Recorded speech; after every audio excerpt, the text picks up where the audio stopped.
bassin du fleuve Mono, une richesse naturelle en ressources, en eau que partagent les communautés riveraines du Bénin et du Togo. Pour une gestion rationnelle et durable des eaux et des ressources halieutiques, un état des lieux et diagnostic du bassin du Mono a été effectué sur la base des recherches documentaires et collecte des données en vue d'élaborer un schéma directeur d'aménagement et de gestion des eaux à Lomé au Togo les 1er et 2 juillet 2021. Le ministère de l'Eau et de l'Hydraulique villageoise a organisé, avec l'appui financier et technique de l'Agence de l'eau Rhône-Méditerranée-Corse, l'Office international de l'eau et le programme Solidarité Eau, une rencontre d'échange pour partager avec l'ensemble des acteurs dans la gestion intégrée du bassin du Mono les résultats de cette étude. Objectif: améliorer le document élaboré par les experts, le parfaire et l'adopter au contexte et surtout susciter l'adhésion et l'approbation des différentes communautés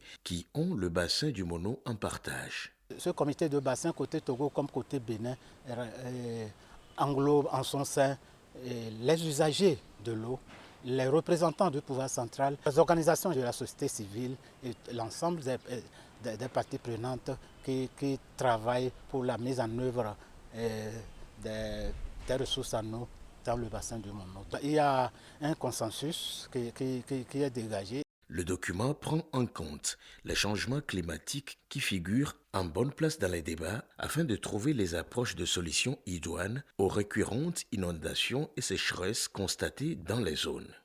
Les propositions touchent clairement les stratégies d'adaptation et d'alerte précoce pour relever les défis. À l'issue de ce travail, nous espérons que les plus de 2 millions de Togolais qui habitent dans ce bassin versant seront positivement impactés par ce schéma directeur en matière d'alimentation en eau potable, d'assainissement, de réduction des risques d'inondation, d'équilibre entre les usages, entre l'environnement, et puis d'avoir une meilleure gouvernance pour gérer les conflits qui sont liés à l'eau.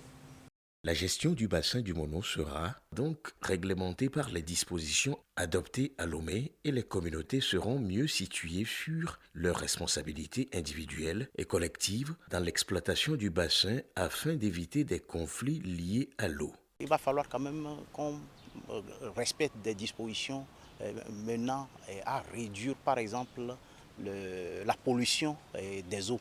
Vous comprenez avec moi que ce qui mène souvent des pêches en utilisant des produits chimiques, nous sommes maintenant aguerris avec ces dispositions-là qui sont contenues dans le document final que nous allons faire exécuter sur nos territoires respectifs.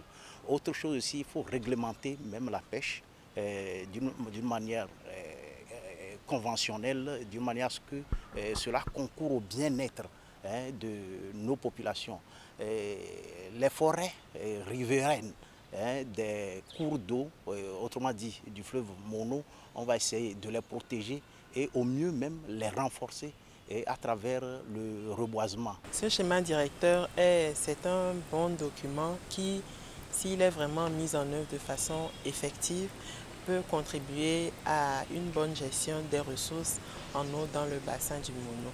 Donc effectivement, c'est un document de planification donc, qui va permettre de mieux planifier et de mieux agencer les actions qui seront mises en œuvre en termes de ressources, en termes de gestion des ressources en eau dans le bassin du Mono. Pour la réussite de la mise en œuvre, il faut déjà aussi approcher les communautés, voir vraiment les problèmes. C'est vrai qu'au cours de cet atelier, il y avait les représentants de différentes mairies qui étaient présents, mais quand même, essayer d'approcher les communautés elles-mêmes pour voir vraiment si ce que nous avons retranscrit au cours de cet atelier, pour voir les problèmes réels auxquels sont confrontées ces communautés.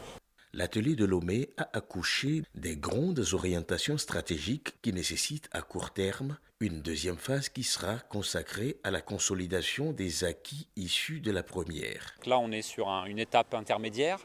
On va valider après cet état des lieux, ce diagnostic qui va pouvoir enclencher la deuxième étape de consolidation réellement du SDAGE avec un plan d'action et des mesures concrètes à mettre en œuvre sur le terrain dans les différents domaines que l'on a brossés tout au long de l'atelier, que ce soit l'agriculture, l'alimentation en eau potable, l'assainissement, les activités économiques, La deuxième étape et les attentes, c'est de pouvoir apporter aussi satisfaction dans la concrétisation de mesures concrètes d'action dans tous ces domaines au bénéfice des populations.